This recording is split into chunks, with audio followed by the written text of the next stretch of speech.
అందరికీ నమస్కారం. కౌన్సిల్కు ఏకగ్రీవంగా ఎన్నికవడం చాలా సంతోషంగా ఉంది. ఇది ఒక బాధ్యతాయుతమైన పదవిగా నేను భావిస్తున్నాను. ఇటువంటి పదవిని నా మీద నమ్మకం ఉంచి నాకు అప్పగించిన జనసేన అధినేత శ్రీ పవన్ కళ్యాణ్ గారికి, గౌరవ ముఖ్యమంత్రి శ్రీ నారా చంద్రబాబు గారికి, జనసేన నాయకులకు, తెలుగుదేశం నాయకులు అందరికీ పేరు పేరున నా ధన్యవాదాలు. ఈరోజు డిక్లరేషన్ తీసుకున్నాను. ప్రమాణ స్వీకారం చేయవలసి ఉంది. ఇంకా ఫస్ట్ సెషన్ ప్రారంభం అవటం ఇంకా కొన్ని రోజులు సమయం ఉంది. డేట్ ఇంకా ఫిక్స్ కాలేదు.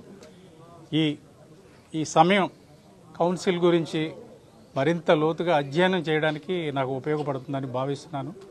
కౌన్సిల్ ప్రొసీడింగ్స్, ప్రశ్నోత్తరాలు, సబ్జెక్ట్స్, అంతకుముందు పెద్దలు జరిపిన చర్చలు, దాని ఫలితాలు, నేను భవిష్యత్తులో కౌన్సిల్లో ఏ విధంగా ముందుకెళ్ళాలి, ఎటువంటి అంశాల మీద దృష్టి పెట్టాలి, ఏ అంశాలు మన రాష్ట్ర ప్రజలకు, మన రాష్ట్రానికి ఉపయోగకరంగా ఉంటాయి, ఇటువంటి అంశాలన్నింటి మీద ఒక అవగాహన రావడానికి నాకు ఈ సమయం ఉపయోగపడుతుందని భావిస్తున్నాను.